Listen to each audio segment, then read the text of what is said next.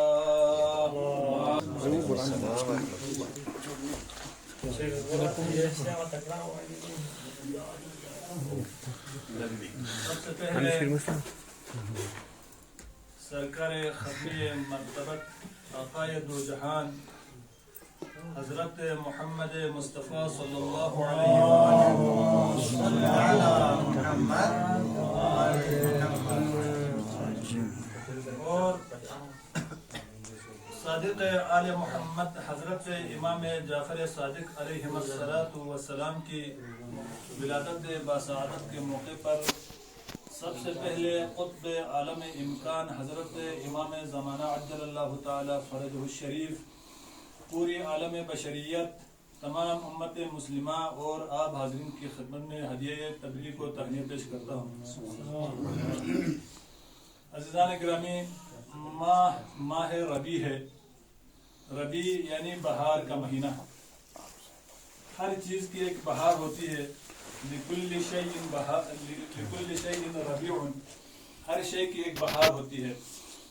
انسان کی زندگی کی بہار انسان کی جوانی کو قرار دیا گیا ہے، اور اسی طرح قرآن کریم کی بہار ماہ مبارک کو قرار دیا گیا ہے۔ اور اس مہینے کو بہار قرار دینے کی وجہ کیا ہے؟ کیا موسمی بہار میں آنے کی وجہ سے اس کو بہار کا مہینہ قرار دیا ہے؟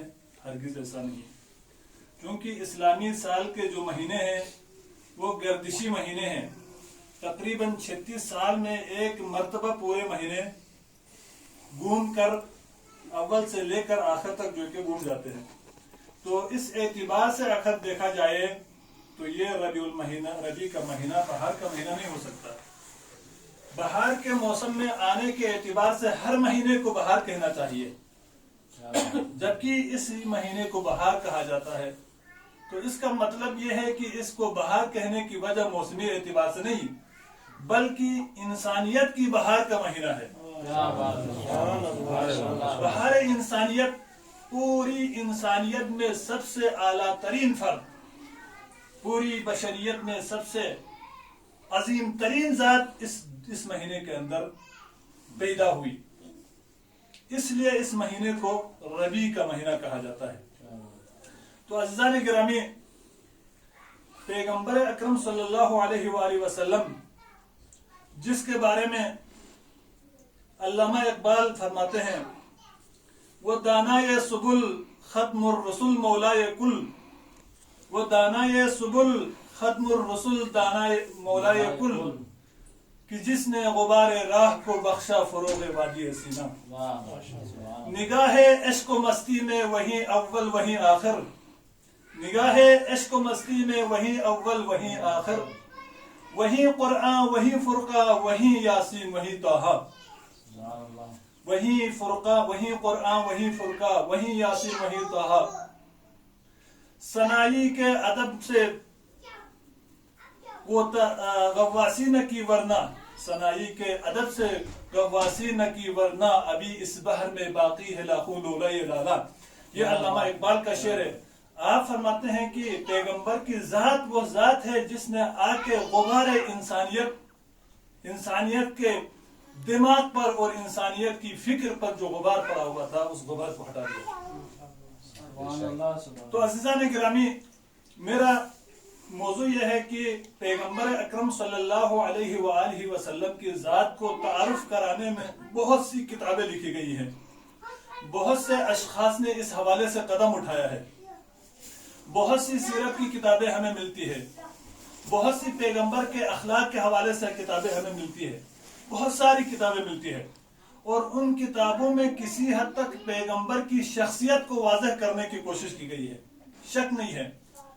بعض نے کسی زاویے سے، بعض نے کسی اور زاویے سے پیغمبر کی سیرت پر، پیغمبر کی ذات کے مختلف پہلوؤں پر روشنی ڈالنے کی کوشش کی گئی ہے، لیکن پیغمبر کی ذات کو ہم دوسروں سے پہچاننے میں اور پیغمبر کی ذات کو اس ذات کے ذریعے پہچاننے میں جس کو پیغمبر نے، جس کو قرآن نے نفس رسول کہا، زمین اور آسمان کا فرق ہے۔ اگر ہم پیغمبر کو دوسروں کی ذات سے، دوسروں کے ذریعے اگر پہچاننا چاہے تو وہی صورتحال آج جو پیش آ سکتی ہے۔ آج آپ دیکھیں نا، پیغمبر اکرم صلی اللہ علیہ وآلہ وسلم کی شان میں جو گستاخی کی جاتی ہے، آپ سب نے اس کلپ کا ترجمہ سنا ہوگا، فارسی میں نے اس کلپ کا ترجمہ سنا، تو اس نے جو ہے کہ کوئی غلط بات نہیں کہی ہے، بلکہ وہی سنیوں کی کتابوں میں موجود پیغمبر کی ذات کے حوالے سے جو تعارف پیش کیا گیا ہے اسی کو بیان کیا ہے، اسی کو تعارف کے طور پر پیش کیا گیا ہے۔ اور اس کا کہنا بھی یہی تھا کہ اگر سنی حضرات، اہل سنت حضرات اپنی کتابوں میں موجود اس مواد کے حوالے سے اگر وہ غلطی کا اظہار کرتے ہوئے معذرت خواہی کرتے ہیں تو میں بھی معذرت خواہی کرنے کے لیے تیار ہوں۔ اس نے باقاعدہ حوالہ دیا ہے۔ ایک حوالہ یہ ہے کہ عمر ابن خطاب نے کہا پیغمبر کی شان میں، آخر وقت میں جب پیغمبر نے دوات اور قلم مانگا تو اس نے یہ کہا کہ بھائی جو کہ یہ شخص ہذیان بک رہا ہے، ان ھذا الرجل لا یحجر، بل باقاعدہ اسی حوالے کو اس نے پیش کیا ہے۔ تو کہنے کا مطلب یہ ہے کہ پیغمبر کی ذات کو اگر ہم دوسروں کے ذریعے پہچاننا چاہے تو آج کے دور میں سلمان رشدی جیسے لوگ سامنے آ کر پیغمبر کی شان میں آیات شیطانی جیسی کتاب لکھ سکتے ہیں اور مختلف کارٹون بنا کر جو ہے دنیا کے سامنے عالم اسلام کے دل کو داغدار کر سکتے ہیں. لیکن آئیے پیغمبر اکرم صلی اللہ علیہ وآلہ وسلم کی ذات کو ہم امیر المومنین کے ذریعے پہچانیں. امیر المومنین علی ابن ابی طالب علیہ السلام ایک صلوات جو محمد وعلی محمد اللهم صل على محمد وآل محمد وعجل فرجه. مولا کائنات نے آپ کی ذات کو کس انداز میں تعارف کروایا ہے. واقعاً آپ آئیے نہج البلاغہ کو دیکھیں کہ نہج البلاغہ کے کئی خطبوں میں پیغمبر اکرم صلی اللہ علیہ وآلہ وسلم کی ذات کو متعارف کروایا ہے. انہی خطبات میں سے ایک خطبہ نمبر 72 ہے 72 جس کے ایک فراز کو میں نے آپ کے سامنے تلاوت کی. پیغمبر اکرم صلی اللہ علیہ وآلہ وسلم کی شان میں مولا کائنات کیا فرماتے ہیں؟ فرماتے ہیں کہ اجعل شرائف صلواتک، پالنے والے آپ اپنے نبی پر سب سے شریف ترین صلوات کو ان کی ذات پر بھیج دیں. وَنَوَامِيَ برکاتک، اور سب سے عظیم برکتوں کو اسی ذات پر دے کے نازل کر دیں.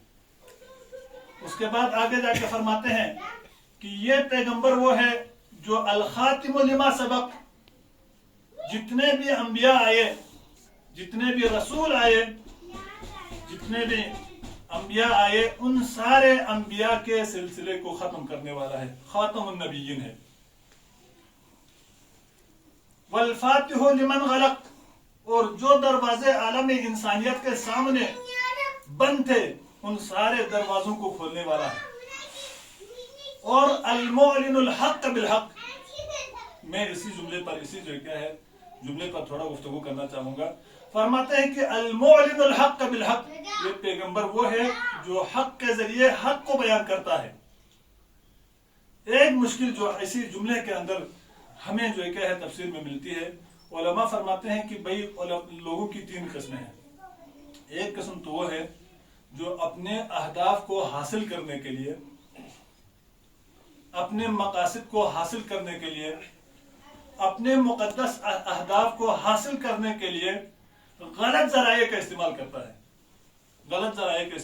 ہے. جس سے ہمیں تاریخ میں ملتا ہے کہ بہت سارے لوگ ایسے تھے کہ جو قرآن کی تلاوت کے لیے، قرآن کی تلاوت ایک مقدس ہدف ہے، لیکن اس قرآن کی تلاوت کی طرف لوگوں کو راغب کرنے کے لیے، لوگوں کے رجحان کو قرآن کی تلاوت کی طرف بڑھانے کے لیے وہ غلط جو ہے روایتوں کا سہارا لیتے تھے یا روایتیں گڑھتے تھے.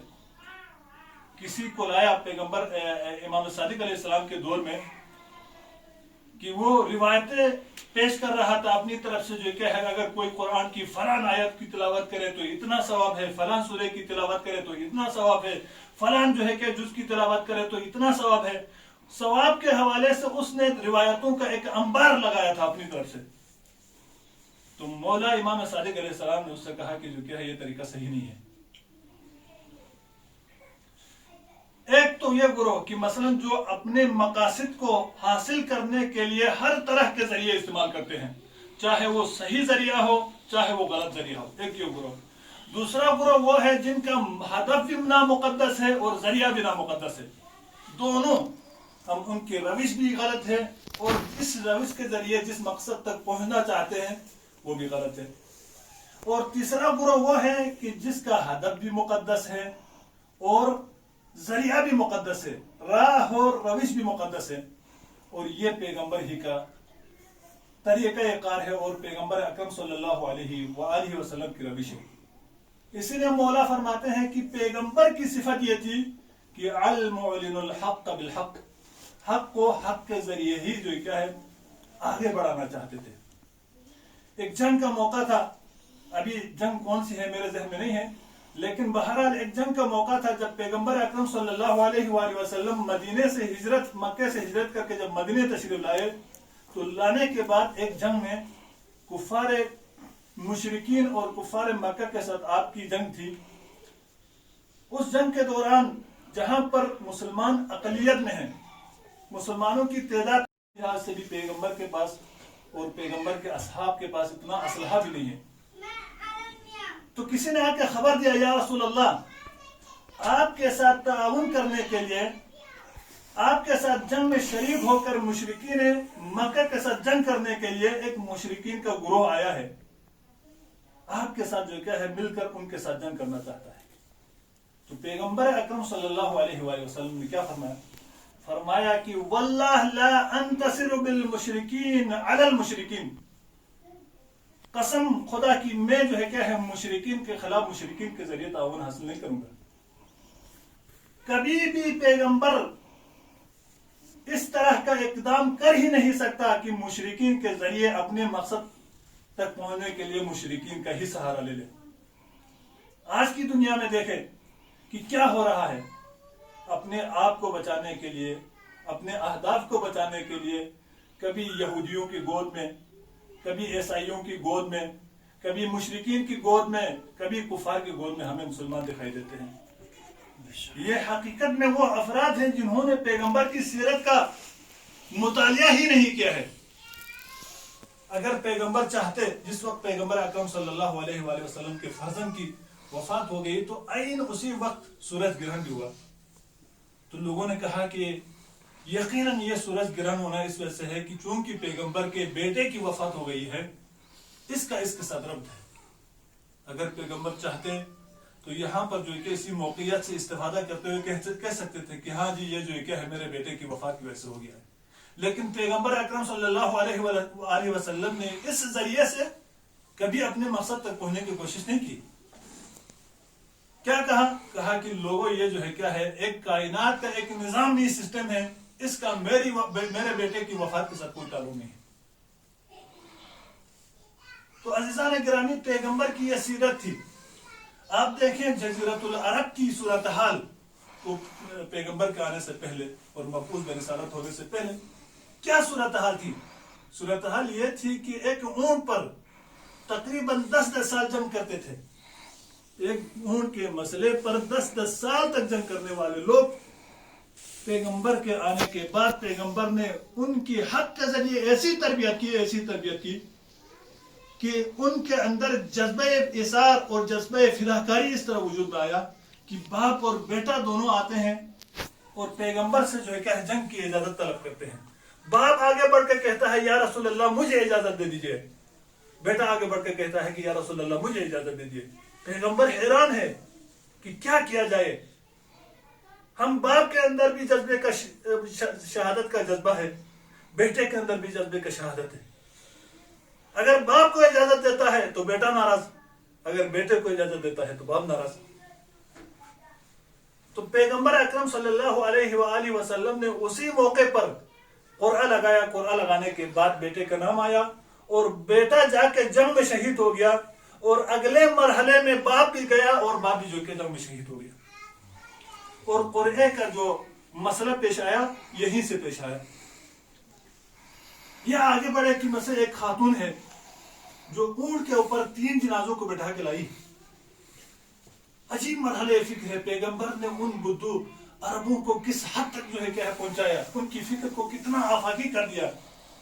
خاتون ہے, ایک اونٹ کے اوپر 3 جنازے بٹھا کے لائی ہے. کسی پوچھنے والے نے پوچھا کہ یہ کس کے جنازے ہیں؟ کہا کہ یہ 2 میرے بیٹے ہیں اور یہ میرا شوہر ہے. اس کے چہرے پر مسکراہٹ, اس کو بڑا تعجب ہو گیا کہ بھئی تمہارے 3 عزیز قتل کیے گئے ہیں, شہید ہو گئے ہیں, اور پھر بھی تمہارا چہرہ مسکراہٹ کی وجہ سے کھل رہا ہے. تو اس نے عجیب جواب دیا, کہا کہ جو کہ میرا پیغمبر سالم ہے, لہذا پیغمبر کے بدلے میں میں دنیا اور وما فیہا دینے کے لیے تیار ہوں. آپ دیکھیں ایک خاتون کا جذبہ اتنا. ایک سلوات بھیجیں محمد اللہم صلی علی محمد وآل محمد وعجل. المعلن الحق بالحق, پیغمبر نے حق کے ذریعے لوگوں کی اتنی تربیت کی. ایک شخص ہے جس کا نام ہے عمیر ابن وہب, وہ مکہ جاتا ہے. پیغمبر, یہ واقعہ پیغمبر اکرم صلی اللہ علیہ وآلہ وسلم کی ہجرت کے بعد جب پیغمبر مدینے میں آ کر آپ نے حکومت تشکیل دی, ایک لشکر بنایا, ایک نظام بنایا. اس نظام کے بنانے کے بعد وہ شخص اس وقت تک کافر مشرک تھا، اور اس کا ایک دوست تھا وہاں مکے میں جس کا نام صفوان ابن امیہ. وہ وہاں جاتا ہے اور دیکھتا ہے کہ وہ مسجد حرام میں بیٹھا ہوا ہے، مکے کی دیوار سے ٹیک لگا کر پریشان ہے اور رو رہا ہے. اس نے پوچھا بھائی کیا بات ہے؟ کہا کہ بھائی جو ہے کیا ہے، میرے دل کے اندر یہ بات برداشت نہیں ہو رہی ہے کہ وہی یتیم عبداللہ جو ہمارے ہاں یہاں پہ جو کہ زندگی بسر کر رہا تھا، آج اس کے پاس مدینے میں جا کے اتنی پاور، اتنی قوت آ گئی ہے کہ اس نے ایک حکومت تشکیل دی ہے. یہ مجھ سے برداشت نہیں ہو رہا ہے. تو عمیر کہتا ہے کہ بھائی جو کیا ہے، یہ مسئلہ نہیں ہے، میں اس پیغمبر کو جا کے قتل کر دوں گا تو تمہارا دل ٹھنڈا ہو جائے گا. تو اس نے کہا اگر تم نے یہ کام کر دیا تو تمہاری جو بھی حاجت ہے میں پوری کر دوں گا، آپ کا جو بھی آپ کی جو ہے حاجت ہے، جو بھی آپ کا جو ہے مقصد ہے، میں پورا کر دوں گا. تو اس نے کہا کہ بھئی میں اتنے دینار کا مقروض ہوں اور اس کے بعد میرے بچوں کے لیے کھانے کے پاس کچھ بھی نہیں ہے. اچھا آپ یہ کام کریں، میں جا کے پیغمبر کو قتل کر کے جو کہ ہے اس کے قتل کی خبر کو آپ تک پہنچا دوں گا. عزیزان گرامی، آپ دیکھیں واقعا جو کہ عجیب و غریب پیغمبر اکرم صلی اللہ علیہ وآلہ وسلم کی سیرت. اچھا اس شخص نے اس کو جو ہے تقریباً 1000 دینار دیے، کیونکہ اس کا ایک بیٹا اسیر بھی ہوا تھا. اسی عمیر کا ایک بیٹا اسیر بھی ہوا تھا اور جو کہ ہے وہ مدینے کے اندر تھا. تو اس کے پاس بہانہ بھی تھا کہ وہ اپنے اسیر بیٹے کو جو کہ چھڑانے کے لیے مدینہ چلا جائے. اس نے ایک تلوار بھی بنا کے دیا اور وہ تلوار کو جو کہ زہر آلود کر کے دیا تاکہ پیغمبر کے اوپر جو ہے کیا ہے تلوار مارے تو جو ہے کہ اگر تلوار کے زخم سے نہ مر جائے تو کم از کم جو ہے کہ زہر اس کے اوپر اثر کر جائے. اور یہ شخص مدینہ چلا جاتا ہے. مدینہ جانے کے بعد پیغمبر کی خدمت میں حاضر ہوتا ہے اور پیغمبر آگے سے تشریف لا رہے ہیں، یہ ادھر سے جا رہا ہے. تو پیغمبر سے اس نے کہا کہ اے محمد، میں آیا ہوں اپنے بیٹے کو آزاد کرانے کے لیے اور یہ میرے پاس پیسے بھی ہیں. اس نے جو کیا جیب میں ہاتھ رکھتے ہوئے پیسہ نکالنے کی کوشش کی. تو پیغمبر نے مسکرا کر کہا کہ بھائی جائیے وہ پیسے اپنے جیب میں رکھو، مسئلہ نہیں ہے. اچھا تمہارے پاس وہ شمشیر جو ہے وہ کس مقصد کے لیے ہے؟ تو اس نے کہا کہ یا رسول اللہ یہ شمشیر میں جو کہ چونکہ مسافر بندہ ہوں، راستہ خطرناک ہے، ہو سکتا ہے وہاں پر جو کہ ڈکیٹی ہو جائے. اس وقت چوروں کا جو کیا ہے مثلا راج عام تھا، اس لیے جو کیا ہو سکتا ہے کیونکہ ہمیں جو ہے تلوار کی ضرورت پڑتی ہے، اس لیے ہم تلوار لے کے آئے. تو کہا کہ اس تلوار کو تم نے زہر پہ بجھایا کیوں؟ تو وہ اتنا حیران ہو گیا کہ یا رسول اللہ ایسا لگتا ہے کہ مجھے کہ ہم دونوں کے علاوہ کوئی اور نہیں تھا، لیکن تیسرا آپ تھے وہاں پہ، اور وہیں پر اس نے اسلام لایا. اشہد ان لا الہ الا اللہ و اشہد انک محمد رسول اللہ. صلی علی محمد وآل محمد وعجل فرجهم. بہرحال جو کہ ہے شلوار کہنے میں غلطی سے ہو جاتی ہے، لیکن جو کہ آج خوشی کا دن بھی ہے، اسی بہانے سے جو ہے آپ کے ایک سوال جاتا ہے اور ادھر اس کا جو دوست ہے وہ انتظار کر رہا ہے کہ بھئی جو کیا ہے فلان شخص گیا ہے پیغمبر کو قتل کرنے کے لیے. اب یہ قتل کی خوشی کے انتظار میں وہاں انتظار کر رہا ہے. عجیب مرحلہ فکر. جب یہ شخص وہاں پہنچا، اس کا دوست وہاں جو کہ ہے شہر مکہ سے باہر انتظار کر رہا ہے اور ایک مرتبہ اس کی ملاقات ہو گئی اور اس کو دیکھتے ہی وہ شخص جو کیا ہے پیغمبر کے قتل کے خبر سننے کے لیے آگے لپک جاتا ہے. عجیب فکر ہے، لپک جاتا ہے. اس کے بعد کہتا ہے کہ بھائی جو کہ آپ نے کیا پیغمبر کو قتل کیا؟ کہا نہیں، میں پیغمبر کو قتل نہیں کیا، میں یہاں سے اس ارادے کے ساتھ گیا تھا کہ پیغمبر کو قتل کرو. اب جو پیغمبر کو قتل کرنا چاہتا ہے میں اس کو قتل کرنے کے لیے آیا ہوں. سبحان اللہ. تو یہ جذبہ پیغمبر کے اوپر کہاں سے آیا؟ پیغمبر کے چاہنے والوں کے اوپر یہ جذبہ کہاں سے آیا؟ اس کی وجہ یہ تھی کہ لوگوں کے اندر حق کی بات پائی جاتی ہے، حق کا عنصر لوگوں کے اندر پایا جاتا ہے، حق کا فیکٹر پایا جاتا ہے. پیغمبر نے آ کر ان کی فطرت سے جو کیا ہے اسی غبار کو دور کر لیا. بقول علامہ اقبال کے غبار راہ کو بخشا فروغ وادی سینا. اسی وجہ سے جو کہ لوگ آفاقی ہو گئے وہاں کے بدو عرب، جن کی تاریخ میں اگر دیکھا جائے تو یہ مردار کھاتے تھے. امیر المومنین علی ابن ابی طالب نے اپنے خطبے میں ارشاد فرمایا صلوات محمد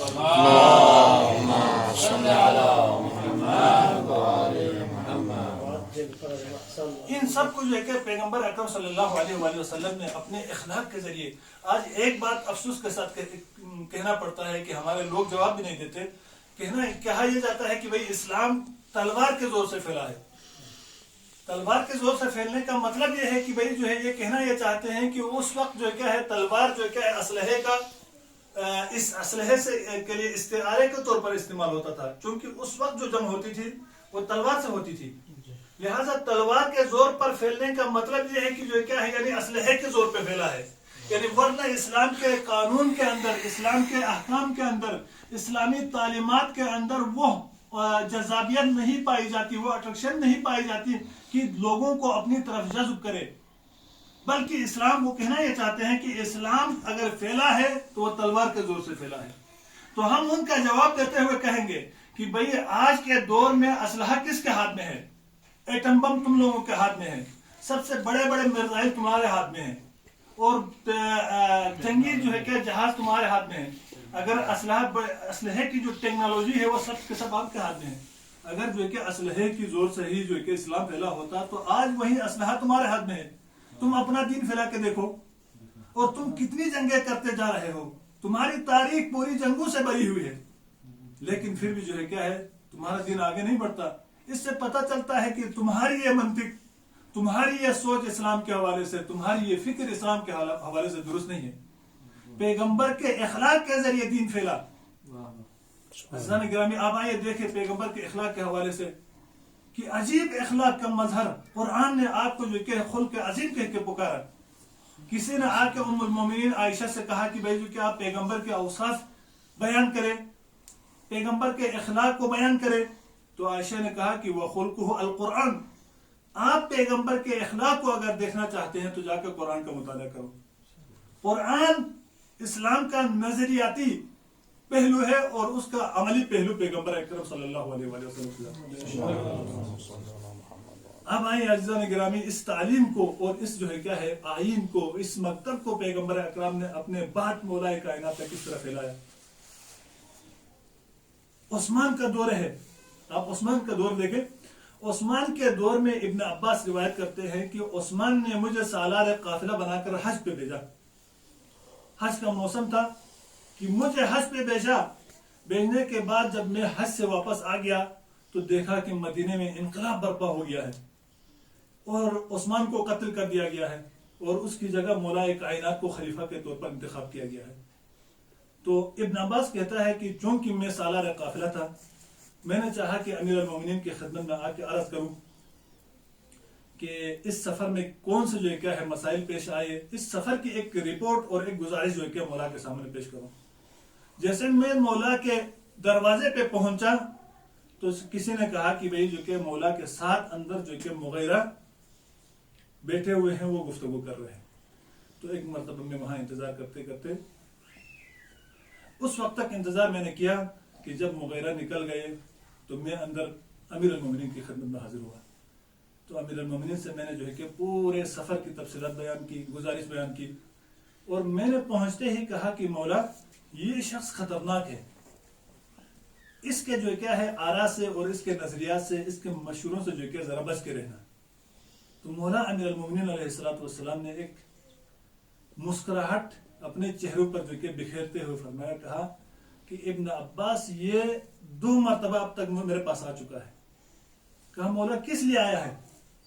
کہا کہ یہ اس لیے آیا ہے کہ یا علی آپ معاویہ کو کسی مدت تک کے لیے اپنی جو کیا ہے اسی مثلا منصب پر باقی رہنے دیجئے.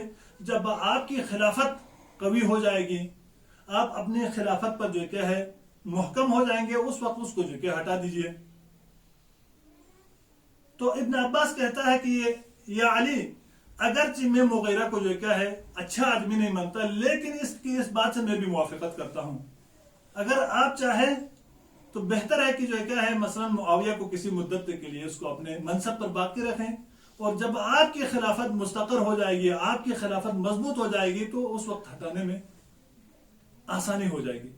تو ایک مرتبہ مولا کائنات علی ابن ابی طالب علیہ السلام نے دیکھیں کس طرح جو کہ پیغمبر کی تعلیمات کو اپنے اندر جذب کر لیا. وہی پیغمبر کی سیرت مولا کائنات کی سیرت.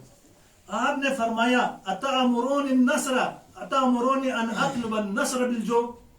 اے ابن عباس کیا حیف نہیں ہے, میں بھی تمہیں جو کیا ہے کتنا اچھا آدمی سمجھتا تھا, لیکن تم بھی وہی مغیرہ والی باتیں کرتے ہو, اور کیا تم مجھے اس بات پر امر کرتے ہو کہ میں حق کے لیے جو ہے کیا ہے زور کا سہارا لے لوں؟ ہرگز نہیں. واللہ لا اطلب النصر بالجور, میں کبھی بھی جو ہے کیا ہے زور اور ظلم کے ذریعے حق کا سہارا, حق کی پہچان کے لیے, حق کو جو ہے کہ آگے بڑھانے کے لیے کبھی زور کا سہارا نہیں لوں گا. میں ابھی ہی اس وقت ہی جو ہے کیا ہے معاویہ کو ایک لمحے کے لیے بھی جو کیا ہے اس مقام پر باقی نہیں رکھ سکتا. لہٰذا آپ کی سیرت میں ملتا ہے کہ جو کیا ہے معاویہ کو اسی وقت جو کہ آپ نازل کر دیا. یہ کہاں سے آیا عزیزان گرامی؟ پیغمبر کے اکرم صلی اللہ علیہ وآلہ وسلم, لوگ جو دشمن تھے آپ کے قتل کے در پہ تھے, پیغمبر نے اپنی تعلیمات کے ذریعے ایسا ان کو اپنا شیدائی بنایا کہ آپ کا وضو کا پانی جو کہ زمین پر جو کہ بہتا نہیں. لوگ وضو کے پانی کو تبرک کے طور پر لیتے ہیں. جب آپ حجۃ الوداع کے موقع پر ہجرت کے بعد جو کہ حج کے لیے گئے اور مناسک کے حج انجام دیتے دیتے آپ نے جب جو کیا ہے حلق راس کیا, اپنے سر کے بال منڈوائے, تو وہاں پر لوگوں کا جھگڑا ہو گیا پیغمبر کے بال کو تبرک کے طور پر لینے کے لیے. یہ کس وجہ سے؟ اسی پیغمبر کے جو کیا ہے نورانی تعلیمات کی وجہ سے کہ المعلن الحق بالحق, حق کے ذریعے جو کہ حق کو آپ نے جو کہ پہچانوایا. عزیزان گرامی, پیغمبر اکرم صلی اللہ علیہ وآلہ وسلم کے بعد احادیث پیغمبر پر پابندی کے نتیجے میں تقریباً جو کہ 90 سال کا عرصہ جو تاریکی میں ڈوبا اسلام کا, اس کے بعد پھر مولائے کل کے فرزند صادق آل محمد صلی اللہ علیہ وآلہ وسلم نے کس طرح انہیں تعلیمات کو جو کہ دنیا کے سامنے پیش کیا کہ آپ کے سامنے ہر قسم کے لوگ سر تسلیم خم ہیں. راوی کہتا ہے میں جب کوفہ گیا, کوفے کی بات ہے, مدینے کی بات نہیں ہے, کوفہ گیا تو کوفے میں نے جو کہ دیکھا 900 آدمی قال الصادق قال الصادق قال الصادق کا کلمہ پڑھ رہے. تو عزیزان گرامی, اس سے ہمیں بھی یہ درس ملتا ہے کہ انسان کو خصوصاً شیعہ مکتب کی نگاہ میں, شیعہ نظریے کی نگاہ میں, اہل بیت کے مکتب کی نگاہ میں اگر دیکھا جائے تو کبھی بھی اگر مقدس راستہ غلط طریقے سے اپنایا نہیں جا سکتا. اور خصوصاً یہ ہم مبلغین دین کے لیے, ہم جو علوم آل محمد کی تبلیغ کرنے والے ہیں, ان افراد کے لیے کبھی بھی یہ مناسب نہیں کہ ہم جو ہے کیا ہے صحیح راستے کو اپنانے کے لیے غلط ذریعے کا استعمال کریں. بحق محمد و آل محمد دعا ہے پاک پروردگارہ ہماری اس قلیل سی محفل کو اپنی بارگاہ میں قبول فرما. ملنے والے محمد و آل محمد کے صدقے میں جن جن برادران نے, خصوصاً ہمارے آغائی کریمی کے فرزند کچھ بیمار ہیں, پالنے والے محمد و آل محمد کے صدقے میں نیرین اعظمین صادقین کے صدقے میں انہیں شفائی کامل و عاجل فرما. محمد و آل محمد کے صدقے میں ایک مومن نے التماس سے دعا کی ہے, اس کی جو بھی شرعی حاجت ہو پورا فرما. محمد و آل محمد کے صدقے میں شیعیان حیدر کرار دنیا کے جس کونے میں بھی ہے ان کی جان مال عزت اور آبرو کی حفاظت فرما. پڑھنے والے محمد و آل محمد کے صدقے میں ہمارے مولا اور آقا کے ظہور میں تاجل فرما. ہم سب کو ان کے آوان و انصار میں شامل فرما. ربنا تقبل منا انك انت السميع الدعاء بحق فاطمة وابيها وبعدها وبنيها وسر المستودع فيها الى ارواحنا وارواح من مات على الايمان هدية منا فهو الفاتحة.